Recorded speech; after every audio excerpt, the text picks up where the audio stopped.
Hey yo, today you're gonna Watch Dogs explained by a kid. Watch Dogs is a game starring a hacker named Aiden Pierce, who is, in my opinion, one of the most badass game protagonists. Also, the person who voice acted Aiden, Noam Jenkins, played a role in Saw 2 where he got killed in the opening scene. Alright, enough with the fun facts, let's get into this.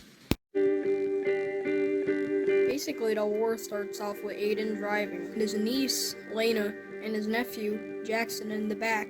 Lena suggests they can go to Pawnee, and Aiden agrees. A supposed old friend of Aiden, Damien, hires a fixer, Maurice, to take out Aiden. As Aiden's driving to Pawnee, he looks to his right and sees a motorcycle. Then he looks to his left, and he sees another motorcycle, but this time with Maurice riding it. Maurice aims his gun at the car and shoots the tire out, leading to a car crash that kills Lena. We check in on Aiden now, and currently he's questioning Maurice. Aiden asks him who ordered the hit, and when Maurice lies and says he doesn't know, Aiden points out his lie by audio proof. With the family? Not a problem. Nope. Husky, I'm good. You'll never hear from him again. After Aiden shoots an unloaded gun at Maurice to scare him, Maurice grabs a bat in an attempt to subdue Aiden, but I think you know how well that goes.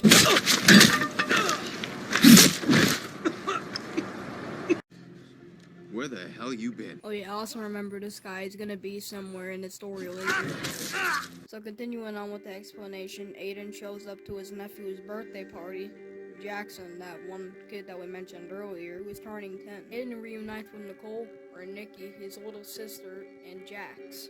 Aiden decides to hack a call Nikki's on after hearing her being scared and saying that the police can trace the call. He hears the person on the call threatening Nikki and saying he knows where she lives. This leads to an argument between Nikki and Aiden about how Aiden always tries to fix their problems, yet always makes them worse.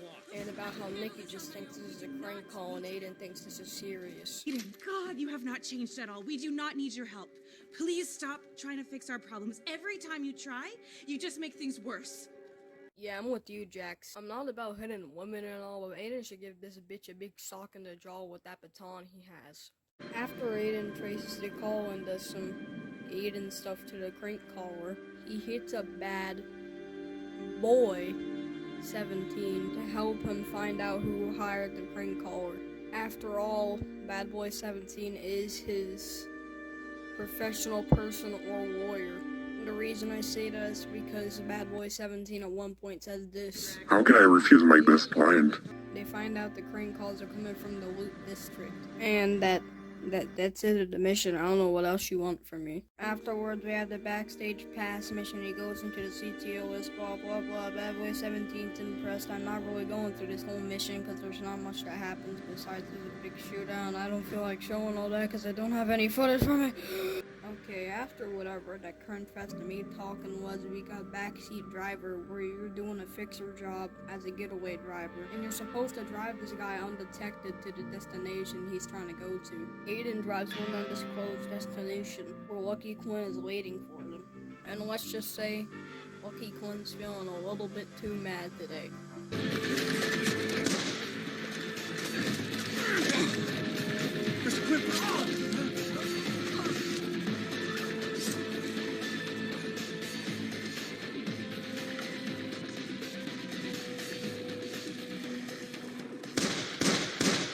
Lucky Coin comes up to Aiden's window and tells him to tell his employer that he'll call him again, which I'm thinking he is referring to Jordy. Afterward, Bad Boy 17 calls Aiden to tell him that they have to meet up, and Aiden's pretty confused because Bad Boy 17 was never willing to show his identity. Ladies and gentlemen, the moment of truth.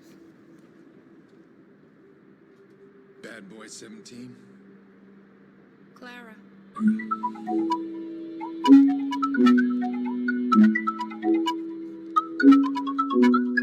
Yep, Bad Boy 17's a girl. Claire Lyle. Why did I say that so fucking weak? She basically goes over how the reason they need to meet up is because she was gonna open his world with a new phone, that they was gonna be their phone, not fucking Russian or something, I don't know. I don't want to go through the whole conversation. I'm just glad to start calling her Clara now, because I'm very used to calling her Clara. Когда я перед тобой вижу тебя наяву, сердце мое было веществом, я говорю нет, оно люблю. Моя голова, ты что, когда перед тобой вижу тебя наяву, сердце мое было веществом, the second half of the mission goes is that you kill some guards. After you kill the guard, you need to get into a building. You need to kill a guard with the access code. You need to hack the access point or breach the unsecured laptop. They could have just said hack the access point. I don't know why they had to make it so long. And now Aiden has to get the hell out of here because Claire just realized that the police are coming with some French swear words or something. Because I forgot to mention that Claire was like French Canadian American or something like that. So next mission is called Thanks for the Tip. In this mission, you basically gotta find out who hired the caller. You also gotta find out what the source is coming from. So you basically hack some CTOS boxes, leading to some very unlackluster hacking. Then you find out who hired the crank caller by hacking into an apartment, hacking into a phone that's being ringed. Damien motherfucking Brinks, aka the other hacker from the Merlot. Aiden's roaming around the wherever you call this place, I don't know, Chicago, to find the boozed up Damien. My sister. Damien starts smart talking Aiden, which causes Aiden to go on his usual shtick, or whatever you call it. 6-year-old girl. My niece died because you went too far. Oh, you're adorable. The conversation ends up turning physical. When I say physical, I mean Aiden pushing Damien. Honest to God, I never knew Damien actually had a leg brace. And Damien claims there's a second hacker. Sounds like some juicy news to me. The mission ends with Damien walking away.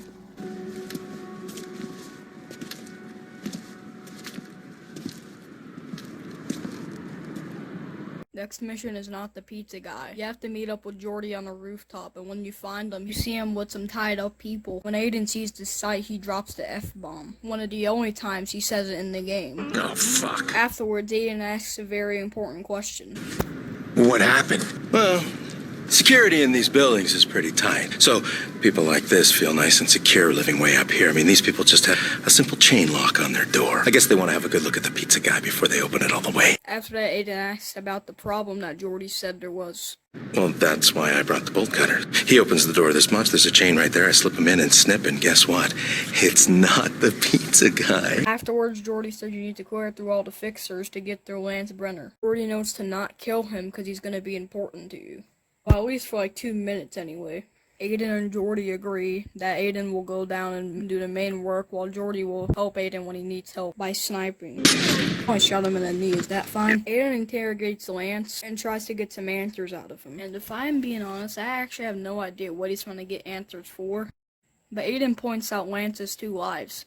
1 as a family man, and 2 as a person involved in a bunch of cold cases, so basically a criminal. This aggravates Lance enough to reach for the gun. After Lance fails, Lance finally gives Aiden a name, Angelo Tucci, a guy who was hired by the Chicago South Club to kidnap Raul Alonzo, the guy who got stabbed in the bottom of the AIDS. I told you he'd be back! Anyway, it actually doesn't matter, you can kill Lance if you want, even though your reputation will be slightly decreased. And also, you have to kill a ever-living shit ton of fixers. After you kill all the fixers, you call Clara and tell her to try to find Angelo Tucci. The only family member Clara can find of Angelo is Helena Tucci.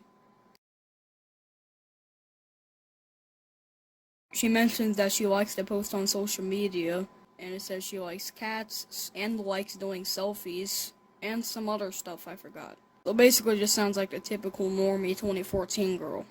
And Helena loves social media so much that she literally posted about a meeting she had at the Willis Towers, so Aiden goes there and calls her and pretends to be Angelo's doctor. Helena thinks it's sus, so she calls Angelo and tells him that she thinks that the cops are coming after him. Angelo tells Helena to stop calling him because the police will be tracing the call. Good point. If the police actually were chasing after Angelo, why would you call him? Oh, little did Angelo know.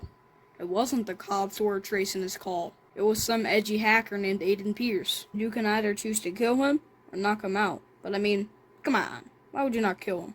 The next mission is Dressed in Peels. Aiden walks into the Palin Correctional Center and holds a gun up, going through a metal detector in order to get arrested. They're apparently arresting him and bringing him in prison. I don't know what the logic behind that is. I mean, I know that he's a man holding up a gun wearing a bandana, a gray hoodie, and a black hat with an anonymous symbol on it, but still. Anyway, a prisoner who supposedly owes Jordy a favor gives Aiden his phone and his baton under his prison uniform that he's gonna wear later. Anyway, Aiden hacks the name thing and makes it say that his name is Joe Smith. And also on the height chart, it's revealed that he's 6'2" and 69. Why is there so many sex jokes in this one? And then Aiden kills some guards, and our first canon enforcer attack. Anyway, we meet up with our boy Raul Leonzo and tell him that if he says anything about Aiden's ID to the cops, he will fucking end. Currently, we're doing the first Act 2 mission. Hold on, kiddo. That's Nikki's house. Damien, What are you you fucking doing? son of a bitch. So the mission starts off with Aiden realizing that Damien's in Nikki's house. Problem is, where the hell is Nikki? Well, Aiden's curious at that, Damien just trash talks him. The real tragedy here is that somebody like you was surrounded by so many fragile things. It makes you fragile. After Aiden fucking wrecks Damien, he orders Damien to tell where Nikki is, and then Aiden gets a call about Nikki's whereabouts. Nikki! Where are you? Nikki! Damien warns Aiden that if he keeps messing around, his sister is gonna be kinda dead as hell, not even gonna lie. So Aiden gets Damien out of his grasp, and not the friendliest of ways. Aiden asks where they are, but Damien says it's only Nikki and he has no idea where Jax is. And you also gotta kill a lot of fixers to get to Jax so they don't kidnap him as well. After you kill all the fixers, Aiden arrives into a train cart where he finds Jax sitting with his pad. Aiden asks him what the men said that were in the house. After a brief section of no talking, Jax writes down something. Racine. Aiden calls Jax's doctor, I think Yolanda Mendez, to meet up with them when they arrive. As soon as the train ride ends, Yolanda picks up Jackson. The next canon mission, Brandon docks CTOS tower, doesn't really have anything notable in it because it's just a CTOS tower. But there is this funny video that you can find by hacking it. In a romantic comedy, the elevator would break down and we'd fall in love. In a porn, we fuck like gorillas. If the elevator broke down, obviously. Come on, up top. No? Alright. Next mission is Breakable Things. You sneak into Racine's boat company or whatever it is. Then you hack a lock on a door, which that's apparently a thing now. And you try to look for clues for Nikki. Then Aiden checks the cameras, and then you can find Robert Racine on a call with, I think, Damien. He seems very worried and distressed while on the call, and then he runs into his truck and drives away, and then you, of course, kill him. Afterwards, Damien calls Aiden and tells him to not mess around with him, leading to a small argument. Talk. Right now, you're just wasting my time. You're the one who called. Next mission is Collateral. The mission starts off with Aiden running into his motel room, trying to track down an IP that Damien told him about. And I guess Damien sends him like a video file where you're supposed to find the IP from that or something, which the file is corrupted in. Clara walks in and Aiden thinks it's an intruder at first, so he points his gun at her. Clara calms him down and Aiden asks if she can get this file to open, but she says that the file's corrupted so she can't. Clara says she's not leaving until Aiden answers her question. What is all this stuff? Then Aiden tells her. He took her, Clara. He's using my sister as collateral. As soon as Clara says she's gonna head out, Aiden hears some hostiles pull up, so Aiden gets Clara to the back of the room. I actually don't know what Aiden does this for, but Aiden apparently has to detonate the entire motel room and get Clara to grab the drive so they can leave. Clara and Aiden run to the front of the motel room. As Aiden takes cover to detonate the front half of the motel room, Clara gets grabbed by an intruder. Aiden takes a shot and fatally shoots the intruder. Afterwards, you have to escort Clara to her car. Who are you? The man who just saved your life, now pay up. Next mission is called One Foot in the Grave. Aiden calls Clara and tells that they can meet in Hobo Town. Nice name you got there, Ubisoft. As Aiden arrives to Hobo Town, Clara approaches him and tells him that someone got into his DedSec or CTOS hack. I don't know much about this. Aiden said he didn't give anyone the hack or anything. And then Aiden makes a pretty good point. That's not really his priority. His sister's gone, and his motel room burnt down. Clara then says she knows, and then tells him about the bunker, which is some urban legend. Says that it has undetected access to the entire city. Aiden hacks into a camera, and then he learns this. A man named Tobias Fruer has access to wherever the bunker is. And after Aiden mentioned that Tobias guy, Clara says that he is either crazy or on drugs.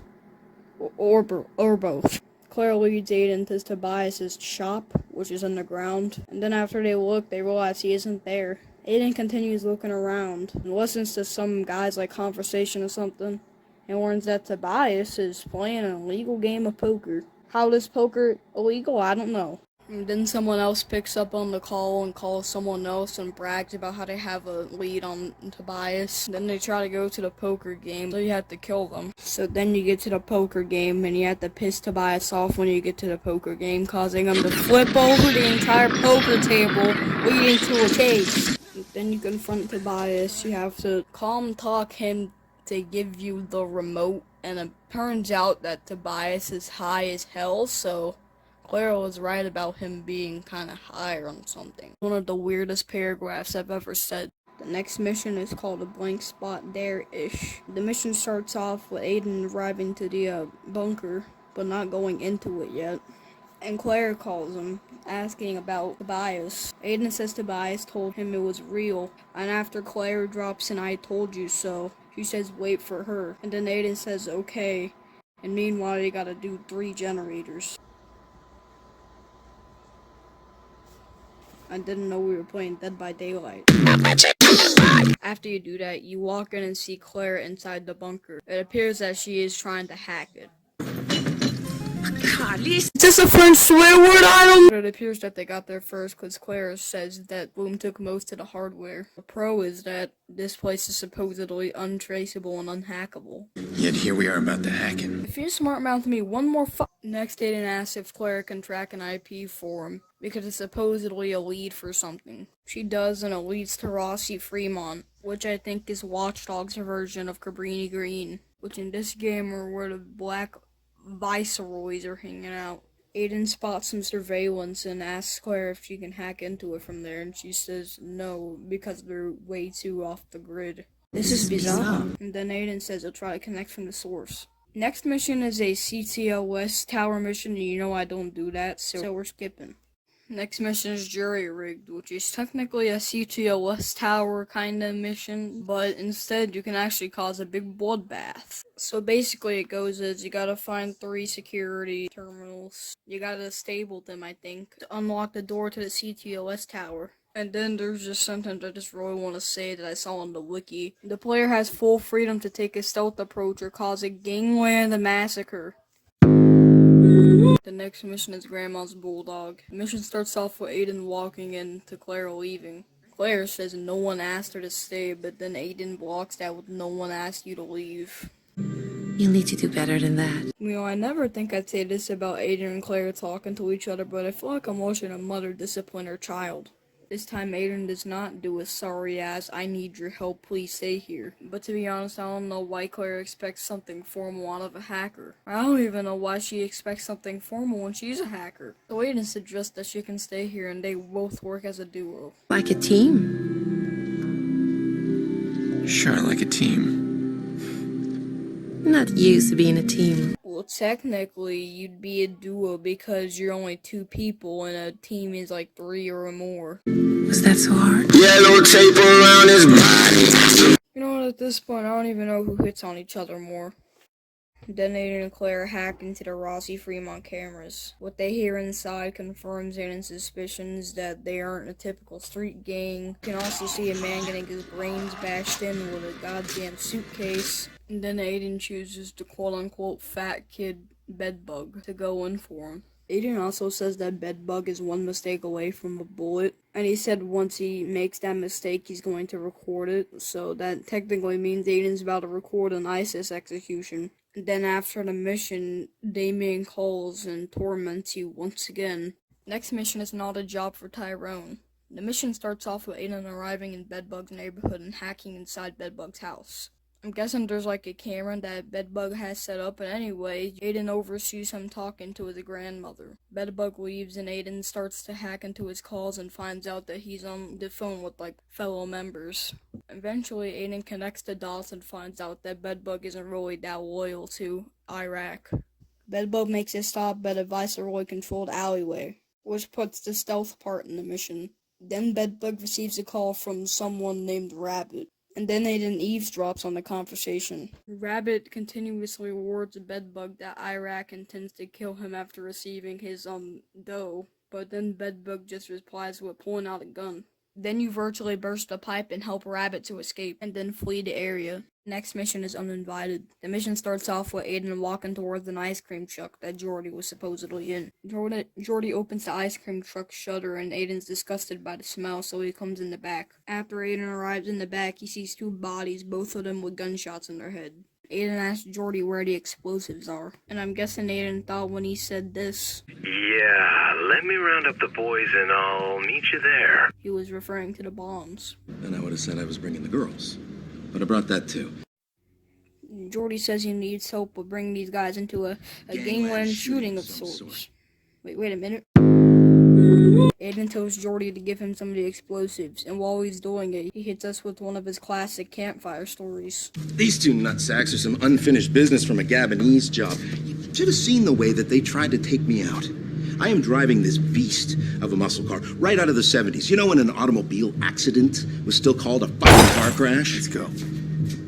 Yeah, so these geniuses here think they're gonna ram me off the road with some plastic, eco-friendly shitbug. It just makes this weird ping and bounces off into a parked van. Here, hold that. Great.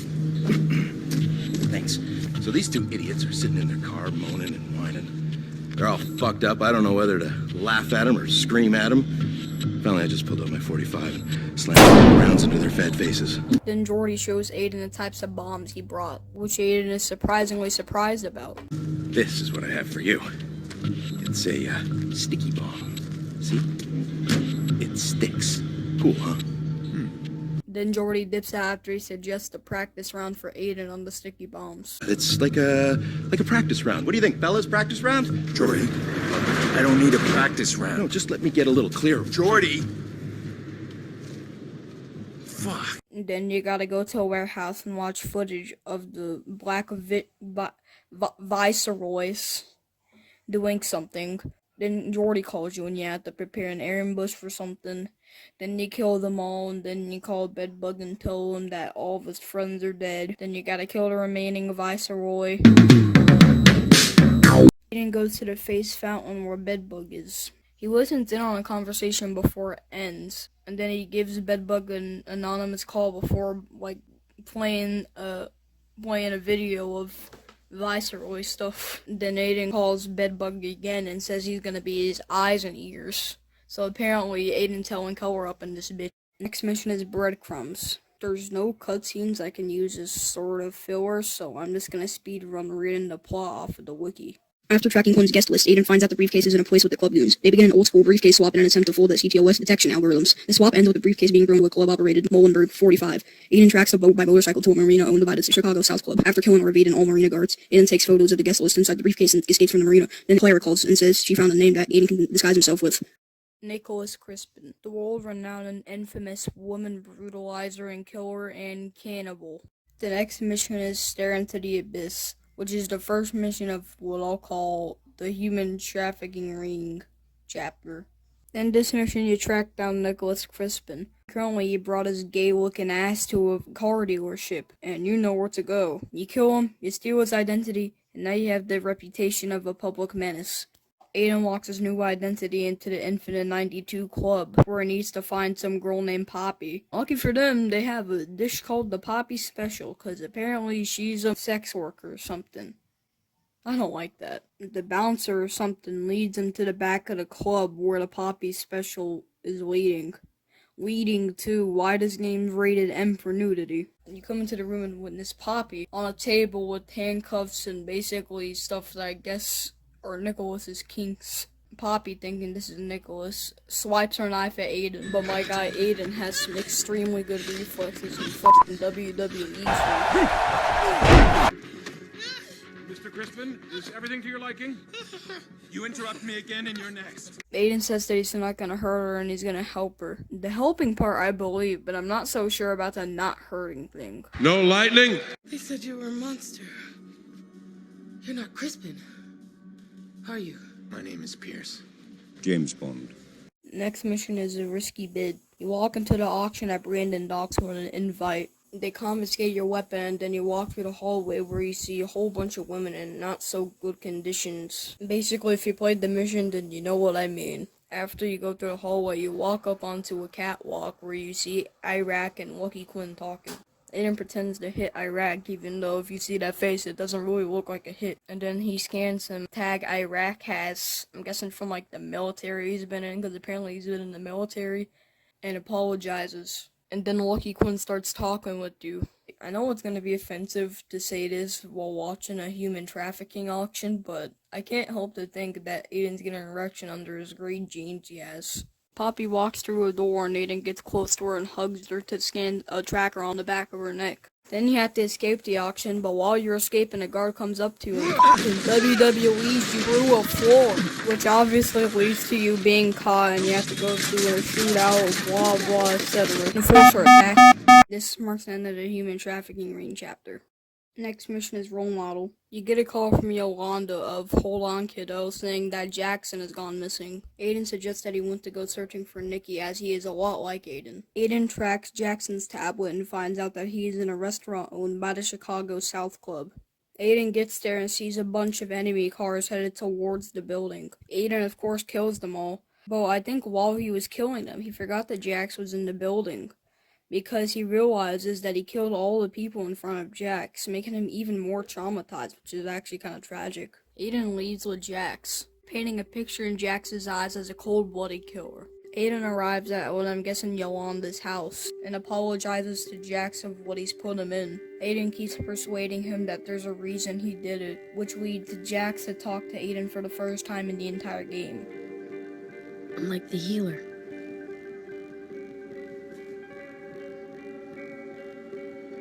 Yeah, you're just like that. Except that's just a game. Yolanda comes outside and brings Jax in and warns Aiden if she doesn't hear from Nikki, then she's gonna call the police.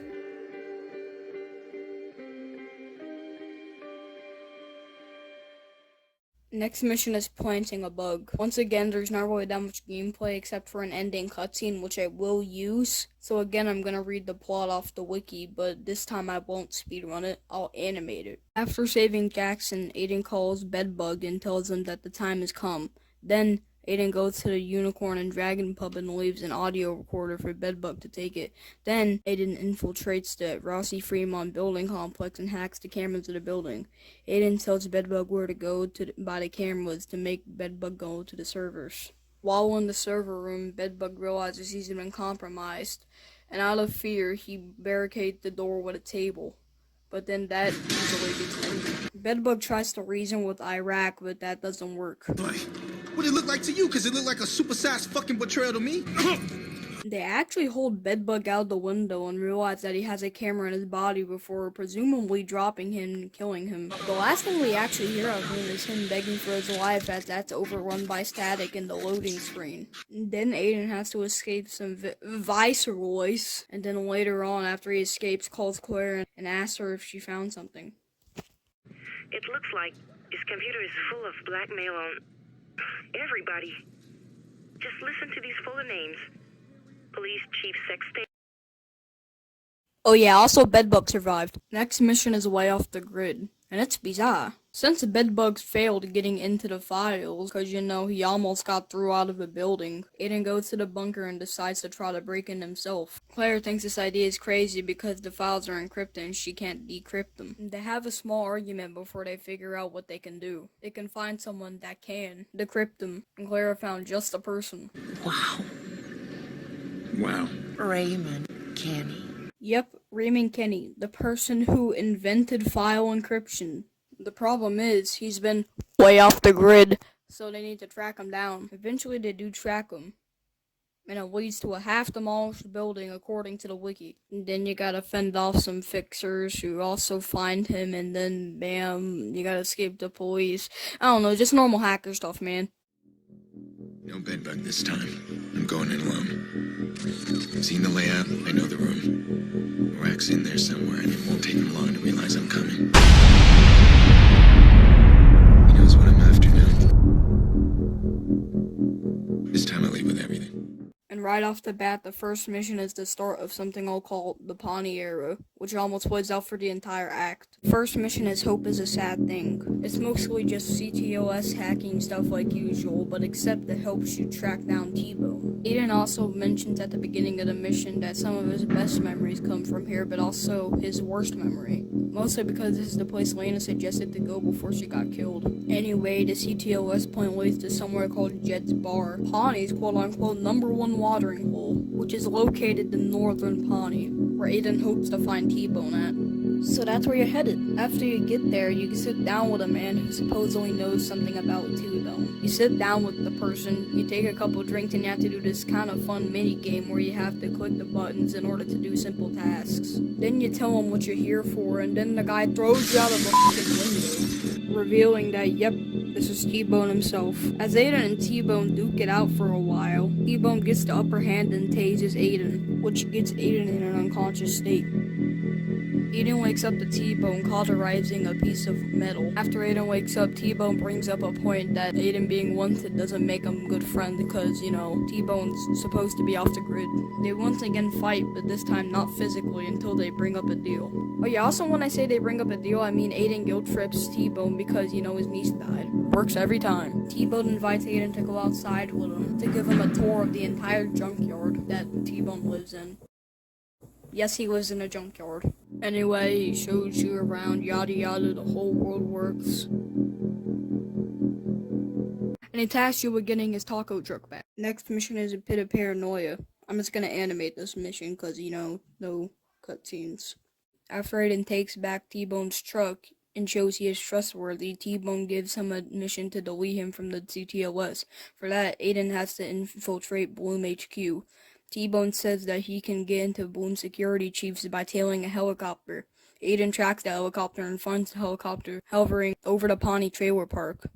Aiden hacks the cameras and profiles the two security chiefs. Aiden takes them down, steals their security clearance, and escapes as the mission ends. And after that, the mission ends. Obviously, you dumb bitch. Next mission is Unstoppable Force, which is also just a criminal convoy mission, so, skip. Next mission is The Future is in Bloom, which is yet another skippable mission, but there is a few interesting things I want to say about it. Oh yeah, and by that, I also mean just summarize the mission, because I want this video to be longer. The mission is about breaking into Bloom's network, and obviously Aiden can do that after he's weak under reinforcements. So how he does it? He infiltrates the building, and supposedly does it unseen, depends on how the player does it, and uploads the virus through the cameras. You eventually hack into one of those server rooms that you usually see, but you can also hack into a meeting that Damien is in. Then Damien starts tracking down Raymond, and then Aiden has to leave the area because Bloom found out that he was in there. Also, I'm pretty sure this is the mission that provided my Act 1 thumbnail. This is me after doing that voice recording, and I've been having a mental breakdown for the past 1 hour and 45 minutes because there's been a spider at the top of my roof. It's the closest I've gotten to it. Next mission is for the portfolio. Since you feel getting T-bowed off the grid of Bloom, there's now Big Boy Shootout. Bloom Militia versus some hacker and some person that invented file encryption. Fight! I wish I could actually show the fight, but instead I'm just gonna have to describe it. Basically, whole lot of cool ass traps that you can trigger, which shows that T-Bone is a true engineer. And also it features bombs, and it features a person with STD trying to kill you. I mean, what's not to love about it? It shows STD empowerment. I mean, not like that people with the STDs can, you know what I mean. Then T-Bone ends up having to destroy the junkyard, letting Aiden do the honors, but before he does it, requests to let him have his portfolio. That's the name of the mission, my guy! And the click of an epic button, marks the end of the Pawnee era. Aiden and T-Bone arrive to the bunker. They have a conversation about the files until Clara walks in asking Aiden what's happened. Then T-Bone has just the answer for her. Corporate espionage, crooked cops, big explosions, honey. T-Bone and Clara greet each other as T-Bone kisses Clara's hand. Aiden pulls him away, saying there's time for that later, but not right now. Aiden and T-Bone have a small little argument because Aiden said something to Clara that he didn't tell T-Bone about Damien. Oh, f***ing wow. Anyways, they dropped the argument because it's kind of stupid, not even gonna lie. Claire here can fill me in on a few things. Honestly, Clara's looking at the camera with the You already know. look. Anyway, Aiden leaves to go do By Any Means Necessary. Next mission is By Any Means Necessary, which is the final mission of Act 3 and the final mission of the Black Viceroy era. Oh my fucking god. I didn't even make an error for that, and I'm already saying oh my fucking god. Anyway, since it's a main story Black Viceroy mission, it obviously takes place in Rossi Fremont. So basically, since the bedbug's in there and you follow them around with cameras, you know the entire layout of the place. There shouldn't be a problem, right? Well, kinda. Because you have to go through a huge-ass shootout, but that's a good thing because you have Jordy as a sniper. And there's also two... Anyways, you head into the server room and then actually finish downloading the stuff. Well, Claire says it's a pretty big download. I'm pretty sure it's only like 300 megabytes at the most. As soon as Aiden finishes uploading it, Claire tells him to exit. So he does attempt to exit the building, but Iraq comes around the corner with a gun. Aiden and Iraq have a bit of an Irish standoff for a minute until one of Iraq's backup gunmen tries to jump Aiden. Iraq attempts to run away, but Aiden quickly subdues the gunman, leading Iraq to explode the wall to escape. You go outside to finally finish this, but yet another enforcer comes out, meaning you have to kill that along with Iraq. And with that, this is finished. Wait, where the hell is Jordy? Yep, we're bringing back the heater. Hear this? Isn't this noise wonderful? The first mission of Act 4 is Someone's Knocking. The mission starts with Aiden heading into the bunker and interacting with T-Bone and Claire. They both tell him about all the data he got and that Iraq was planning to blackmail the entire city, including the good people. Aiden notices that something unusual is happening with the computer, but the next thing they know is that their servers are being hacked, leading to an intense puzzle solving, one of them shaped like a rat. No, two of them shaped like a rat. After the puzzles, you trace the hacker and find someone that T-Bone knows is Default, aka the rat. Probably should have found that out yourself by now. Turns out that Default successfully downloaded the data and displays a message saying, "I know what you did, Claire." Then Default sends an audio file to the computers. T-Bone tells him not to open it since it might cause a virus, but Aiden opens it anyway. And I don't know how to explain this scene, so I'm just gonna play it. It wasn't too difficult to find them. Two men. One's a hacker, the other a fixer, as far as I could tell. Never heard of them before. I can't explain. I wanted to tell you. Nice work. Names, please. Are you planning to hurt them? When has that ever bothered you? I trust the amount is satisfactory. Damien Brinks and Aiden Pierce. Aiden, someone's knocking. Claire. Aiden, he's trying to delete our ship. Yep, it's true. Clara was used to track down Aiden and Damien this whole time. It's kinda sad, but there are a few clues when you see it upcoming. Since the Default's hacking into the bunker, T-Bone's forced to shut the power off. So basically T-Bone's doing the valuable work while Aiden's starting up a drama flick. Aiden aggressively asks Claire who ordered the hit, but even after apologizing and swearing she doesn't know, Aiden shoves her out the way, kicking her out of the bunker. T-Bone tells Aiden to stall Damien so T-Bone has some time to get the data back, putting him on his first order without his fellow hacker. So, for the people that don't understand the twist, let me break it down. So, Clara was a hacker for hire, and she was hired to track down Aiden and Damien after the failed Merlot job. Like the thing that started the entire game. And she was hired by Lucky Quinn. She identified the two, and that's how they became rivals with the Chicago South Club. And you know, the hit was called on Aiden, which caused his niece to die because they failed to get him. Afterwards, Clara terminated her association with the club and swore to heal Aiden because she saw him so saddened by her death. And that's how it happened. Next mission is in plain sight. Since the rat hacked into the bunker and stole all of Iraq's data. Aiden has to meet up with Beanie Head Damien. As they meet up, they argue a little bit about Bloom, and Aiden asks what will Damien tell him if he gives him nothing, and then Damien points out that Aiden has his sister that's been missing since Act 2. And Aiden has a comeback. Acceptance. Then kill her.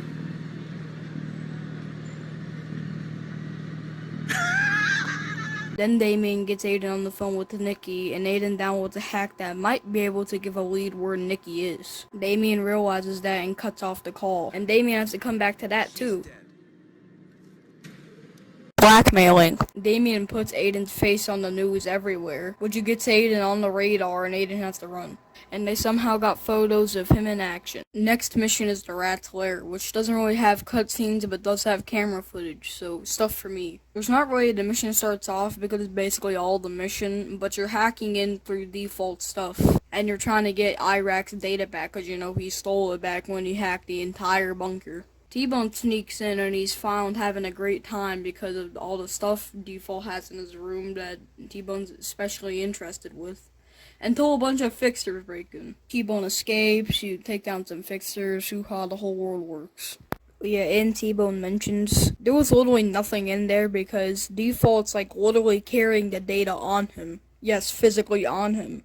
But he did find 60 gigabytes of lesbian porn. The next mission is the Default condition, where you finally take down the rat and steal back Iraq's data. Default's found at the Ambrose Theater, where Aiden mentions that he used to watch movies with Nikki at, which currently is being used as a club, where Default is the DJ, which is apparently also controlled on him because there's a sign outside that says Default's party. Apparently Default somehow got in Aiden's profile, or because when he profiles people it says egotistical stuff about Default. Stuff along the lines of, say hello to Ray for me, and Aiden can't catch the rat, etc. He eventually profiles someone that says, follow me.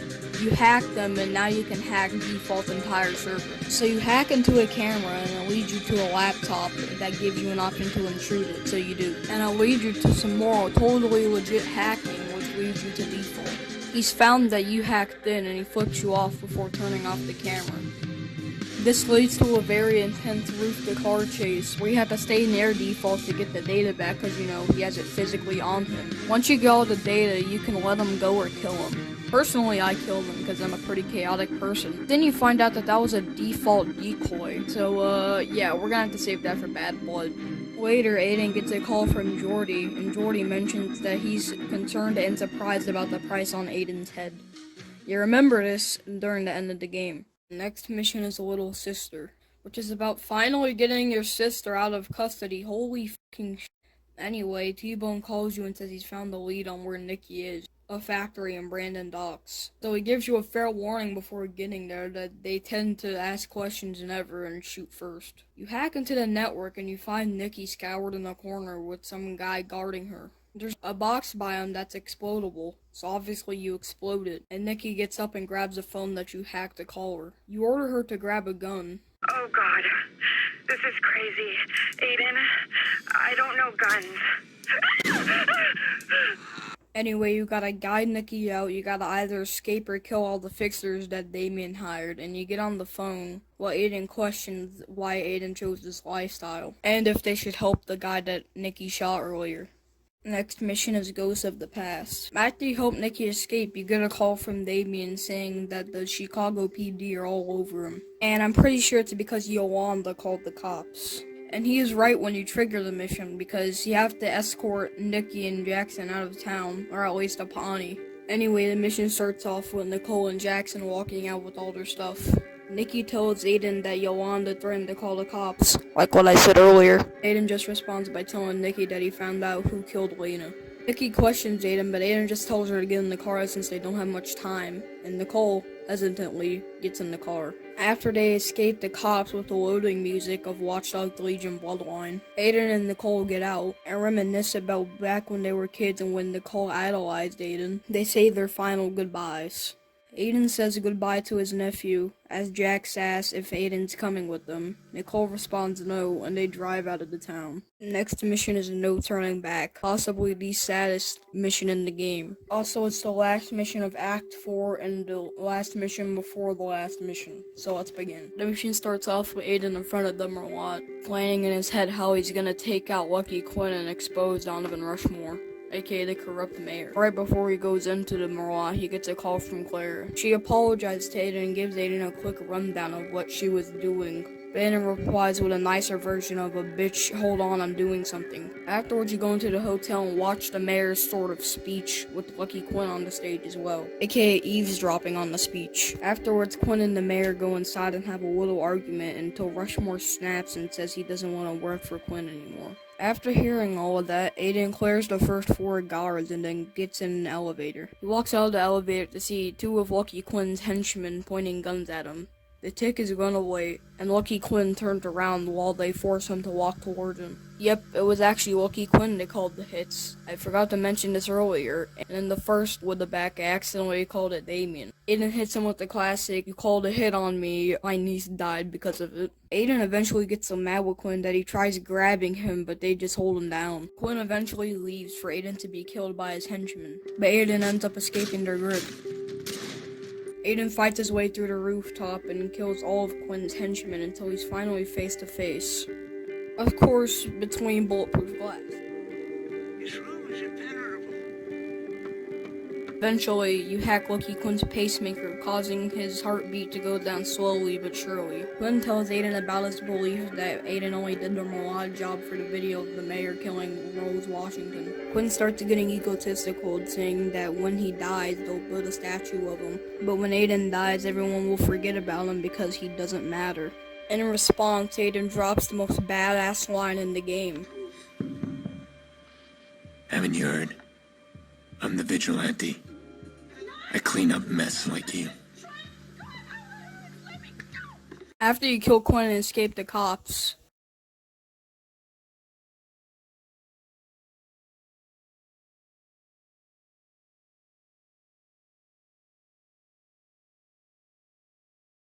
once you get to the graveyard, you see Claire walking towards Lena's grave, with a bunch of fixers taking cover. Aiden runs towards her, yelling her name, making her aware of the fixers behind her, but it's too late. One of the fixers takes a shot, hitting Claire in the shoulder. She takes cover behind Lena's grave. She takes one last look at Aiden before getting shot in the chest, falling down and dying. Aiden, out of anger, kills all of the fixers, and as time passes, he goes up to Claire's body. He goes up to her and turns her body over, revealing her face. He takes the flowers and puts it on Lena's grave, because, you can't do it when you're dead. Aiden finds Claire's phone with a voicemail on it, and he decides to pick it up and listen to it. This is the last time we'll ever hear Claire's voice in the game. Hello, Aiden. I can't decide where to begin. The first time I saw you, you were playing chess with Jackson in the park. Both of you still very sad from the funeral. I could see how you made him feel safe. In our world, we hide in the dark, behind monitors. That's the only place we feel safe. It isn't enough to say that I didn't know. That lives would be lost or that it was only a job. I thought, if I could help you heal, help you find answers, maybe I could heal myself. But I can't. When this is all over, I hope we can at least talk. Or if not, at least I can't disappear. That's something I'm good at. Let's get a little fun fact to lighten up the mood. So the reason YouTubers can't use Claire's death audio in their video is because it has sad music in it, right? Some genius Russian guy decided to make a song, a rap song after it, and here's a clip of it. На перепутье я думал, что два пути верно, неверный, ты хватит тупить. Но в итоге тут либо большой лабиринт, где конца не найти, либо сразу тупик, меня так закрутило. Я достиг всего, да, но мне надо чуть... The next and final mission is called Sometimes You Still Lose. I forgot to mention that back when Aiden killed Lucky Quinn, Aiden also downloaded the video of Mayor Rushmore killing Rose Washington. The reason I mention it now is because Aiden decides to upload the data of the hard drive to the Chicago news station. Then T-Bone walks in cocked and loaded with a Uzi and a pistol in a case. T-Bone and Aiden have a conversation together, and in this conversation Aiden realizes that Damien doesn't want no hard drive, he wants CTOS. So Aiden decides to fucking shut down the entire CTOS. Then he starts actually uploading the files to the news station. Guess I used the wrong word. And walks out the bunker. And with that, Aiden finally gave Chicago some sauce to put on the news rather than just shootings in the projects every night. I mean, come on. I'm bored of hearing of that. Do you remember when I mentioned that Damien wanted all of the CTOS access?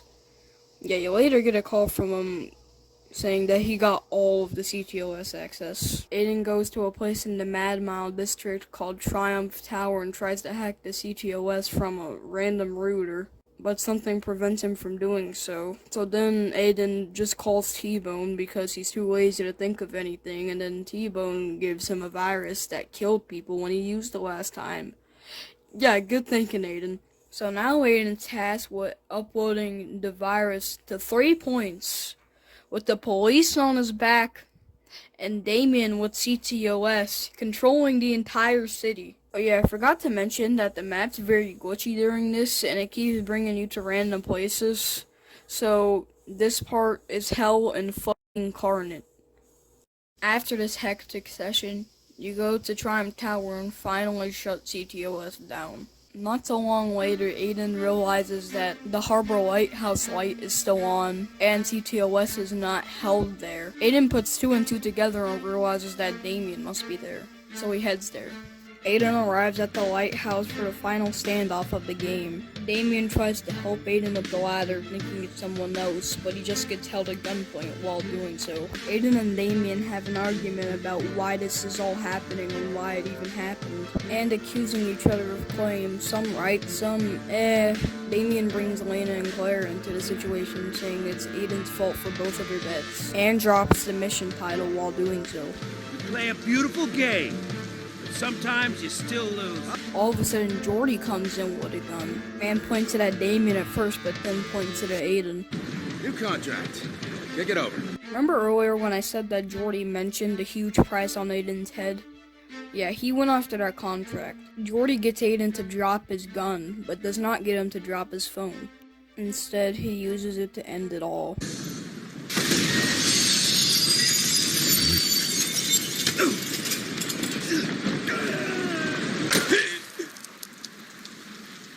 I don't know what Damien wanted in those final moments. Death, I suppose. I thought I could fix the little girl's death, but instead it led to all of this. Exposed lies, corrupted kings, a broken city. And me, changed man. I don't look back anymore. I don't regret. I look forward. Everything is connected, and I'll use that to expose, to protect, and if necessary, to punish.